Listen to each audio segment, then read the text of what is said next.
صحابي راغی او نبی علیہ الصلوۃ والسلام ته فرمایل چې د الله پاک پیغمبر د شریعت احکام خو ډیر زیات دي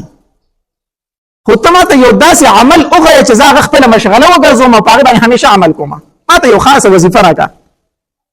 نبی علیه الصلوۃ والسلام ورته وفرمایل ستا ژبه دې همیشه د الله په ذکر باندې لمده وي همیشه د الله ذکر کوه نو دیو جن علماء لیکلي دي دا ذکر داسې یو عبادت دی چې د دې دپاره نه د ټایم تعین شته دی او نه ورله اودس ضروري دی دا داسې یو عمل دی چې ته هر ټایم کولی شي په ملاسته یې کولی شي په ناسته یې کولی شي په ولاړه یې کولی شي په اوداسه کې کولی شي بیا اوداسه یې کولی شي دکان کې ځان نه کار کوي د الله ذکر کولی شي په پټي کې کار کوي د الله ذکر کولی شي زنانه دې کور پخلی کوي د الله ذکر کولی شي ځایونه جارو کوي د الله ذکر کولی شي دا یو داسې عبادت دی چې دا ته په هر ټایم کې کولی شي دې دپاره مانع نشته دی نو نبی علیہ الصلوۃ والسلام دای صحابي ته فرمایي وي خپل جبه همیشه د الله په ذکر باندې لمده وساته همیشه لمده وساته نو ذکر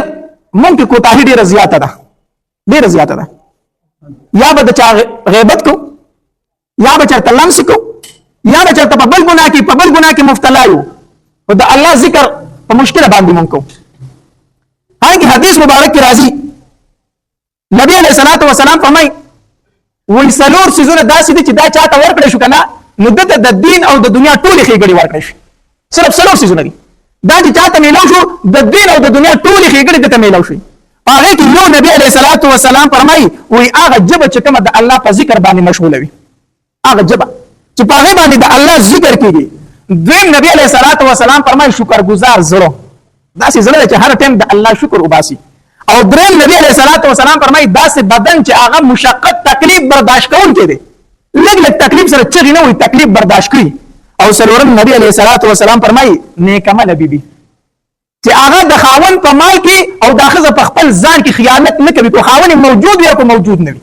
دا خپل ځان د خاوند امانت ګڼي نبی علیہ السلام فرمایي دا څلور څیزونه چې چاته میلاو شو که نه دته د دنیا او د آخرت د دین او د دنیا ټولې ښېګړې میلاو شي هغې کې یو نبی علیه السلام څه ذکر کړی داسې ژبه چې د الله په ذکر سره مشغوله وي نو بهترین ژبه هغه ده چې په هغې باندې د الله ذکر کېږي خبره ځکه کوم په دې موضوع باندې لږې خبرې ځکه کوم چې زمونږ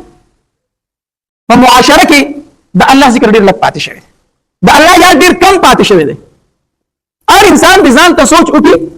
زه سحر را پاڅېدلی وم ماښام شو شپه شوله کټ ته وختم اوده کېږم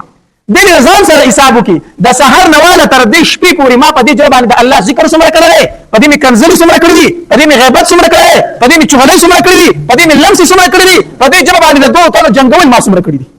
هر انسان دې سوچ وکړي که نه بیا به هر تن ته په خپله پته ولګي چې زه په دې ژبه باندې د الله ذکر څومره کوم څومره زه په دې ژبه د الله ذکر کوم هر سړی دې ځان سره حساب وکړي سهار شو ماښام شو ورځ ټوله تېره شوه زما په دې ژبه باندې د الله نافرمانۍ ډېرې شوې د الله یاد پرې ډېر شو نو نبی علیہ الصلوۃ والسلام دغه صحابي ته فرمایي بس ته دا خبره د ځان سره یاده کړه چې ستا ژبه د همیشه د الله په ذکر باندې سوي لمده وي لمده د الله په ذکر باندې خپله ژبه لمده ساته او دا ذکر چې کوم انسان کوي د ده زړه ته به سکون وي د ده زړه ته به اطمینان وي د ده زړه ته به ارام وي